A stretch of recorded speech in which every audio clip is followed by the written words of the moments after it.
Bienvenidos al campus virtual del ciclo 2019-1. Soy la profesora Débora Ponce del curso de Educación Cívica y en la semana 19 realizaremos el repaso de todo lo que hemos aprendido en este curso. Las primeras preguntas hacen referencia a los primeros temas trabajados en Cívica, que es en función de los derechos humanos. La pregunta sobre los tipos de derechos que existen. Sabemos que existen derechos de primera, de segunda y de tercera generación. Los de primera, surgidos luego de la Revolución Francesa, los de la segunda después de las guerras sociales como la Revolución Industrial y la tercera después de las guerras mundiales. En la primera tenemos los fundamentales como son civiles y políticos, en la segunda los sociales, culturales y económicos y en la tercera los de solidaridad y paz. Un estudiante universitario en un debate sostiene: estos derechos surgieron como respuesta a los reclamos que motivaron los principales movimientos revolucionarios a fines del siglo XVIII en Europa. El contexto histórico al que hace referencia el ponente corresponde a la obtención de los derechos. Estaríamos hablando obviamente de los primeros problemas de la Revolución Francesa y de la independencia de los Estados Unidos, que corresponderían a primera generación y llamados también civiles o políticos. 2. En un estado caribeño se dieron continuos casos de homicidio, persecución y desaparición forzada de los militantes de un partido político. Frente a la problemática, la Convención Interamericana de Derechos Humanos considera conveniente que recordemos que lo primero que tenemos que hacer para defender nuestros derechos es adquirir garantías constitucionales, como son 6. Habeas corpus para el cuidado personal, el tema de seguridad personal también y de integridad física. Habeas data para el tema de información. Acción de amparo para los temas de derechos colectivos de segunda generación y el honor y la discriminación. El cuarto sería la acción de cumplimiento cuando las autoridades no quieren cumplir las leyes o los mandatos judiciales.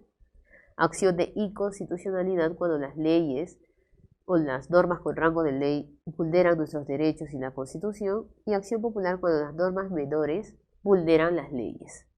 Y si no funciona o no procede, luego nos vamos, en el caso del Perú,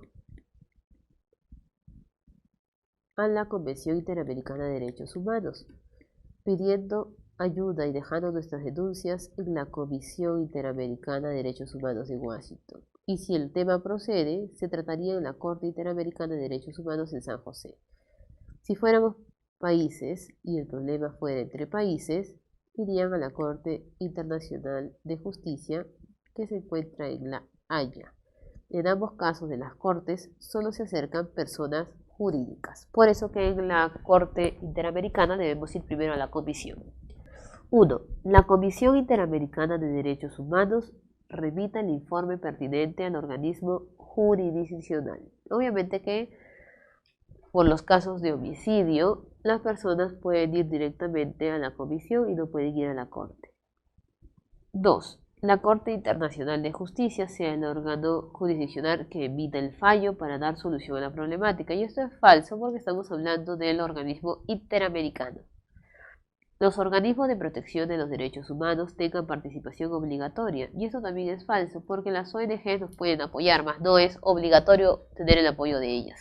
La comunidad política sea sancionada por las infracciones a los acuerdos del Pacto de San José, porque la Convención Interamericana de Derechos Humanos se rige de este pacto. Por lo tanto, serían correctos la 1 y 4, teniendo así como respuesta la letra E. 3. Ahora estaríamos hablando de los mecanismos de participación ciudadana y de la ciudadanía en sí. Para ser ciudadano tienes que tener 18 años, tener DNI y no tener ningún problema para ejercer tus derechos. ¿Cuándo se inician los problemas de ejercicio de derechos? Cuando se tiene resolución de interdicción o interdicto. Casi siempre porque tenemos algún problema físico o mental grave, tenemos un rendimiento menor al promedio de los fronterizos en coeficiente intelectual, somos toxicómanos por excelencia o somos pródigos porque utilizamos más el dinero o patrimonio familiar.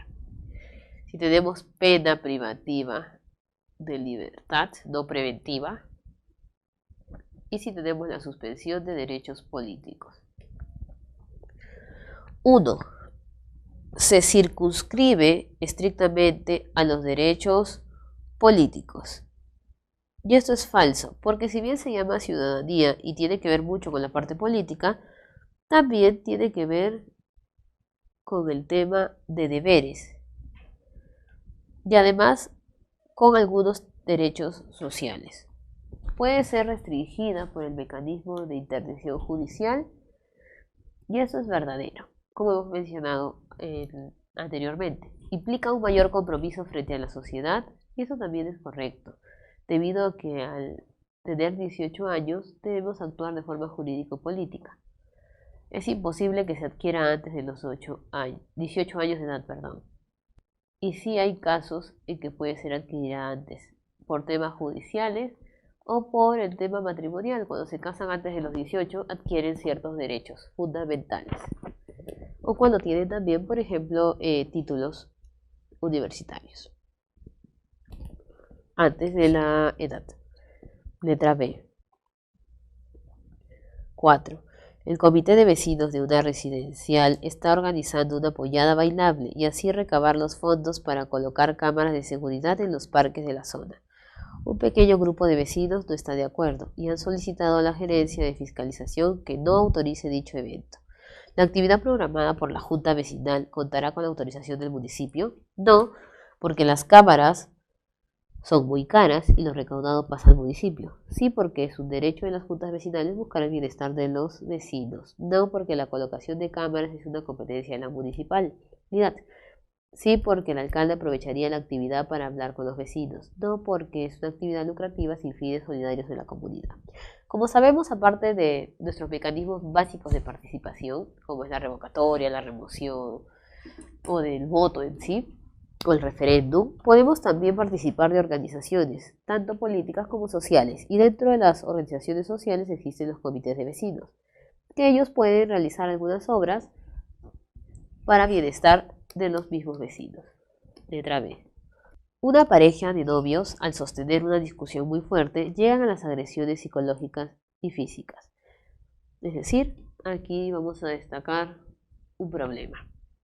Como consecuencia, uno de ellos encerró a la otra en una habitación de su residencia. Acá hay otro problema. Encerró. Por lo que no pudo salir del lugar por varios días. Ante el caso expuesto, los delitos cometidos van en contra de. Recuerden que la convivencia se puede vulnerar por la corrupción, la delincuencia o por la discriminación. En este caso, estamos hablando de una serie de delitos. Si hablamos de agresiones, estaría contra la parte de integridad moral, porque hasta hubieron agresiones psicológicas y física podría ir contra la vida, y al encerrarla estaría en contra de la libertad. Sería 1, 3 y 4. Letra A. No olvidar en el tema de corrupción, que siempre preguntan, lo que vendría a ser peculado, utilizar bienes del Estado en beneficio propio, tráfico de influencias, aprovechar conocidos pagando para algún beneficio, directo o indirecto, casi siempre es indirecto. Luego tenemos cohecho, que puede ser pasivo o activo, pasivo el que recibe, activo es el que da, pasivo propio y pasivo impropio, propio cuando es un beneficio directo de tu función y impropio cuando es indirecto. Y esos son los que más suelen preguntarnos. También existe el lavado de activos, pero el lavado de activos no es directamente un problema de corrupción, sino es un tema privado. 6. La súbita muerte de los padres de una familia no permitió repartir sus bienes a sus 4 hijos. Han pasado 8 años y los hermanos tomaron la decisión de distribuirse equitativamente las propiedades. Para evitar trámites judiciales, sus tíos paternos le recomendaron acudir a un centro de conciliación. ¿Es posible conciliar la división y partición de bienes? Entonces, si tenemos muchos problemas o conflictos, debemos acudir a los 3 pasos de negociación de solución de conflictos. Negociación, mediación y conciliación. En la negociación solamente intervienen las partes involucradas sin ayuda de un tercero, para beneficio de ambos. La mediación tiene un tercero que solamente da sugerencias u opiniones. Y en la conciliación el tercero da las alternativas de solución. Existen los centros de conciliación para tratar problemas familiares como la tenencia de menores, el régimen de visita, pensión de alimentos y problemas civiles como el cobro de contratos, la modificación de contratos o también la parte de bienes. En este caso, sí es posible conciliar para evitar los registros públicos hipotequen la propiedad o sí porque se trata de un asunto civil y los hermanos están de acuerdo. Perfecto. Letra C. No se puede conciliar delitos, solamente se concilian faltas. Vamos para patrimonio. Existe el patrimonio de la nación, que puede ser cultural o natural, o hasta mixto. En el caso del cultural, existen bienes materiales o inmateriales. Inmateriales casi siempre es la parte de las costumbres o tradiciones que se mantienen con vida, por eso le dicen cultura viva.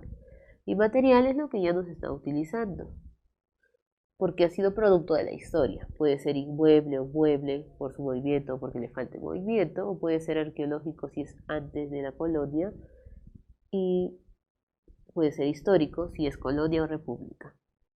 Además existen otras denominaciones como documental para el caso de escritos o videos, industrial para el caso de construcciones modernas que llegaron por primera vez al Perú, y subacuático para el que estuvo debajo del agua 100 años constantemente o por transiciones. 7. La casona del buque, ubicada en Barrios Altos, fue el primer conjunto habitacional o quinta de Lima. En la actualidad esta casona se está deteriorando poco a poco por los problemas que enfrenta como construcción antigua. ¿Qué categoría del patrimonio cultural tendrá este recinto? Y sabemos que este recinto es material, se puede tocar y como no puede tener movimiento es inmueble. Letra A. 8. El reconocimiento y defensa de la diversidad cultural establecida por la Organización de las Naciones Unidas para la Educación, Ciencia y Cultura, UNESCO, es una demanda legítima y jurídica que incluye implícitamente. ¿Por qué tenemos que defender que existen diversas etnias o diversos grupos culturales, como en el caso del Perú, las comunidades nativas para la selva y las comunidades campesinas para la sierra? A. La igualdad de género y las costumbres, el rechazo de la sociedad patriarcal, la priorización de dialectos regionales, el respeto a la dignidad humana y la protección arqueológica del patrimonio material. En este caso es por el respeto a la dignidad humana, porque cada persona debe conservar los orígenes y sus costumbres sin poderlas menoscabar de ellas, y si parte de su dignidad se basa en su identidad cultural, esta no puede ser transgredida. 9. Tiene que ver con tradiciones y costumbres. Una tradición era lo que no cambiaba, se mantenía con el tiempo y era el corazón de la cultura, mientras que la costumbre eran cosas que se van adquiriendo dentro de la tradición, pero no son el corazón y se pueden prescindir de ellas o hasta pueden ser cambiadas. En función de esto, identifiquemos la alternativa correcta. ¿La procesión del Señor de los Milagros es una costumbre? No, es una tradición. Ambas son un claro ejemplo de nuestro patrimonio intangible y esto es verdadero, porque tanto la tradición y la costumbre se mantiene hasta la actualidad, por lo tanto tiene vida, es inmaterial. Las tradiciones son los usos de un grupo al practicar una costumbre y esto es falso, es al revés, las costumbres son los usos de una tradición. El corte del primer cabello es una costumbre andina en algunos bautizados y esto es verdadero, porque no toda persona bautizada tiene que cortarse el cabello, solo es en algunos lugares. Sería letra C. Ahora entraremos para el tema del Estado peruano. El primer tema del Estado peruano era sobre el Estado en sí. ¿Qué características posee nuestro Estado peruano? Todas las personas que vivimos en el país debemos conocer que el gobierno es unitario, porque existe un solo centro de poder político que extiende su accionar a lo largo del territorio. No obstante, también es descentralizado. ¿Qué significa descentralizado? Letra A.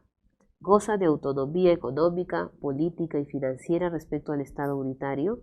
B. Los cargos políticos son ocupados por personas electas en sufragio universal. C. Las actividades fundamentales se encuentran concentradas en un órgano único. Se basa en el principio de conformación de niveles jurídicos institucionales. Debe ejercerse en 3 niveles gubernamentales: nacional, regional y local. Sabemos que la respuesta es la letra E, pero ¿por qué? Si hablamos financiero, podría ser la parte regional, económica y política. Pero sabemos que la autonomía no es legal y economía y finanzas no es lo mismo. Económicamente se les da un porcentaje de dinero, pero todo movimiento financiero lo realiza el gobierno central. Los cargos políticos son ocupados por personas electas por sufragio. Si bien tenemos al alcalde, al gobernador, al vicegobernador o al teniente alcalde, los regidores, no todos los cargos dentro de estos niveles van a ser designados. Existen también cargos que obviamente son elegidos directamente por las autoridades elegidas por sufragio. Las actividades fundamentales se encuentran concentradas en un órgano único. Si fuera un órgano único ya no sería descentralización. Se basa en el principio de conformación de niveles jurídicos. Esto tiene que ver con el plano de la parte judicial, que no tiene nada que ver con la administración de poder. 11. La máxima asamblea deliberativa del Congreso aprobó con exoneración de segunda votación el proyecto que permite a los afiliados al sistema privado de pensiones adelantar el cobro por jubilación, siempre y cuando cumplan con los requisitos que precisa la nueva ley. Del párrafo anterior identifica los enunciados correctos sobre dicha actividad. El debate y aprobación del proyecto de ley se dio en el Pleno del Congreso y esto es verdadero. ¿Por qué? Porque sabemos nosotros que el único órgano del Congreso que puede aprobar o desaprobar leyes o tratados sería el Pleno, donde están los 130 congresistas. Todo proyecto de ley puede ser exonerado en segunda votación y esto es falso. Solo se exoneran aquellos que no tengan que ver con la parte económica o constitucional, ni el tema de las leyes orgánicas o funciones. La ley será vigente desde un día posterior a su publicación en el Diario Oficial y eso es verdadero, salvo disposición contraria a la misma ley. Letra C.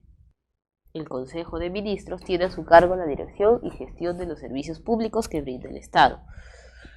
Sobre las funciones de sus integrantes es correcto afirmar que pueden participar en los debates del Congreso de la República y esto es falso. ¿Por qué? O verdadero. La mayoría pensará que es falso.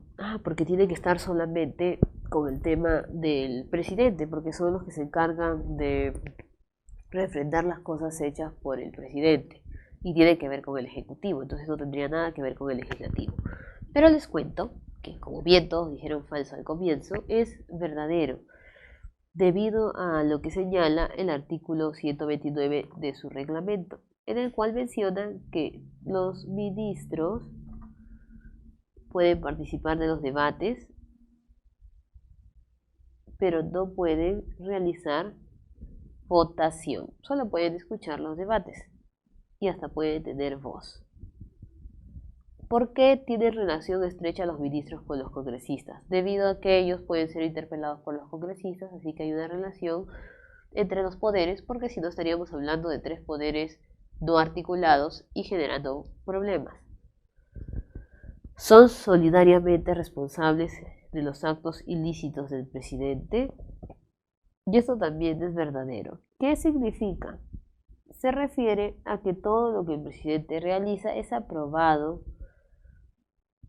por los ministros. Por lo tanto, tiene responsabilidad en lo que realice el presidente. Eso dice el artículo 128. Todos los ministros son solidariamente responsables por los actos delictivos o violatorios de la Constitución o de las leyes que incurre el presidente o que se acuerden en el Consejo, aunque salven su voto a no ser que renuncien inmediatamente. 3. Ante la renuncia de uno de ellos, se designa uno interino por máximo 30 días y esto es falso. No existen ministros interinos.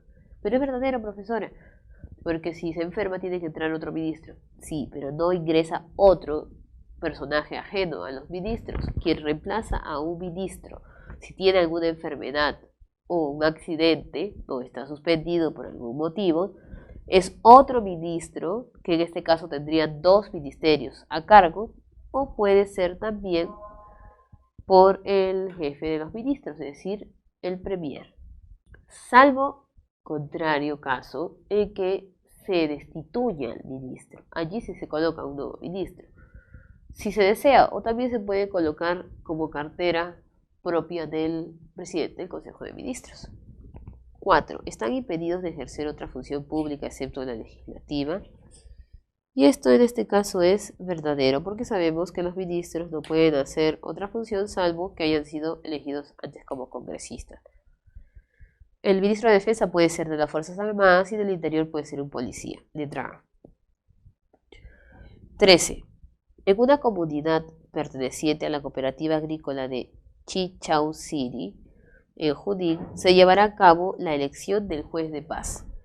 Entre los postulantes se encuentra el gobernador regional, quien tiene un gran respaldo de la población por su conducta intachable. ¿Es posible que el gobernador regional se presente a dicho cargo?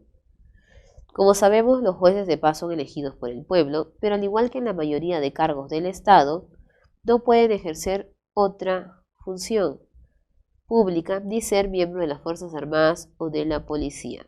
Cuando uno quiere postular a otro cargo, tendrían que renunciar 6 meses antes. Por eso sabemos que el gobernador regional no puede ser un juez de paz. Letra E. Vamos ahora a ingresar al tema de los organismos constitucionales autónomos. 14. Las pensiones de los jubilados son un derecho regulado por la ley, por lo que las personas que aportaron antes del 31 de diciembre de 1995 podrán retornar al sistema estatal, ya que muchos de ellos fueron verticalmente inscritos al sistema privado. Del caso expuesto, ¿a cuál de los siguientes organismos le corresponde supervisar este proceso? Si hablamos de jubilación de una entidad privada en función al sistema estatal, estaríamos hablando de la Superintendencia de Banca y Seguros, que preserva los intereses tanto de los afiliados al banco, a las mutuales, cajas de ahorro, como también al sistema privado de pensiones y seguros. A. 15. Un joven fue detenido de manera injusta al ser confundido con un ladrón y por lo tanto denunciado, por lo que se ordena su prisión preventiva, mientras se realizan las investigaciones. Sus familiares ante esta detención arbitraria interpusieron un habeas corpus, que se le fue denegado en el Poder Judicial. Ante esta situación, ¿qué acción debería proceder para que se haga válido la garantía constitucional? Como sabemos, en primera instancia se solicita al Poder Judicial las garantías de habeas corpus, habeas data, acción de amparo, acción de cumplimiento y en una segunda instancia o instancia final se va en recurso de agravio al Tribunal Constitucional, luego de las posibles apelaciones. La única garantía que no llega al tribunal es la acción popular, que solo es vista en única instancia en el Poder Judicial. Y la que tampoco llega al Poder Judicial y solo llega de frente al tribunal es la acción de inconstitucionalidad. Por lo tanto, la respuesta sería C. 16. Sobre las elecciones regionales y municipales en nuestro país, identifique cuál es el orden de dicho proceso. Como sabemos, las instituciones electorales son el Registro Nacional de Identificación y Estado Civil, RENIEC, Oficina Nacional de Procesos Electorales, OMPE, y Jurado Nacional de Elecciones. El RENIEC actualiza los datos y se encarga del padrón, el jurado se encarga de la fiscalización y el organismo de la OMPE se encarga de la organización, elaborando todos los materiales y haciendo las gestiones y capacitaciones necesarias. Por lo tanto, ordenemos el proceso. 1. Aprobar el padrón electoral. 2. Verificar las firmas de los adherentes. 3. La inscripción de movimientos políticos regionales. Y 4. Elaboración del padrón electoral. Lo primero que se va a realizar es la elaboración y la actualización del padrón. Esto va a ser hecho por el RENIEC y van a participar toda persona que tenga 18 años hasta el mismo día de la votación. Tiene que ser aprobado por el Pleno del Congreso para el cierre y luego se pueda también aprobar o ha sido preaprobado por el Jurado Nacional de Elecciones. Luego que ya tenemos la aprobación del padrón, ya se elabora el documento final, se va a pasar a la aprobación de dicho padrón. Por lógica, esta aprobación está a cargo del Jurado Nacional de Elecciones. Por eso tenemos, primero hacen el padrón, lo actualizan y viene la aprobación. Luego tenemos nosotros la inscripción de los movimientos políticos regionales, que se va a hacer en los jurados especiales. Luego va a pasar al Jurado Nacional de Elecciones y este lo va a colocar en el registro de organizaciones políticas. Estas inscripciones es solamente colocar el nombre de la institución, pero ellos tienen que presentar unos requisitos. Uno de estos es presentar las firmas de adherentes. Quien hace la revisión o verificación de las firmas es la OMPE. En este caso, cuando es un movimiento regional, pero si fuera como antes existían los organismos locales, eran revisados por el RENIEC. Y la OMPE no solamente revisa el tema de los movimientos, sino también de los partidos políticos. Sería entonces la letra C. 17. Tenemos la pregunta en función de lo que hace poco hemos trabajado, gobiernos locales y regionales. Recordemos que el gobierno local se relaciona con los alcaldes y el gobierno regional con los diversos gobernadores regionales, que son 25, los 24 departamentos, más el Callao, excluyendo a la provincia de Lima, que es la provincia metropolitana, porque ella no tiene gobernador regional y el alcalde hace de gobernador. Un alcalde distrital autorizó el funcionamiento de una discoteca, la cual no cuenta con zonas seguras en caso de sismo. Ante esta situación, el burgomaestre, es decir, el alcalde, precisó que no es de su competencia el supervisar las medidas de seguridad de un establecimiento, sino del Instituto Nacional de Defensa Civil. ¿Es correcto lo mencionado por el alcalde? Y en este caso, no, porque siempre que hablamos de funcionamientos o licencias, así como el alcalde se encarga de hacer la recepción del cobro de impuestos por arbitrios, por mantener el ornato de la ciudad y predial por nuestras casas, también se encarga de hacer otorgamiento de las licencias de funcionamiento de tiendas o de establecimientos. Por lo tanto, ellos tendrían que supervisar antes el lugar para poder dar recién la licencia. Letra E. Y por último, tenemos el tema de Sistema Nacional de Gestión de Riesgos, donde habíamos previsado que había 3 procesos: la gestión prospectiva, que era antes del riesgo, la gestión correctiva durante el riesgo y la gestión reactiva cuando el riesgo no ha podido ser reducido y ya se está generando un desastre natural. Tenemos nosotros que el sistema general se llama el SINAGER y tiene 2 organismos de trabajo: INDECI, que es la parte directa con el pueblo, y el CENEPRED, que hacen las planes y estimaciones. En este caso tenemos que relacionarlo con funciones. Es el responsable técnico de coordinar, facilitar y supervisar los procesos de estimación, prevención y reducción del riesgo. Y es el encargado de desarrollar estrategias de preparación, respuesta y rehabilitación. Y es el sistema interinstitucional, sinérgico, descentralizado y transversal participativo. Como sabemos, INDECI y CENEPRED son organismos, por lo tanto el sistema sería el CENEPRED, el SINAGER. Quien se encarga de la estimación y planificación sería el CENEPRED. Y quien se encargaría de hacer simulacros de preparación y rehabilitación de la población sería el INDECI. Por lo tanto tendríamos 1C, 2B y 3A. Nos quedaríamos con la letra A. Bueno, jóvenes, hemos concluido nuestras 19 semanas de clase. Les deseo muchos éxitos en el examen. que es el último, y que sigan teniendo también diversos éxitos en su carrera universitaria. Nos vemos.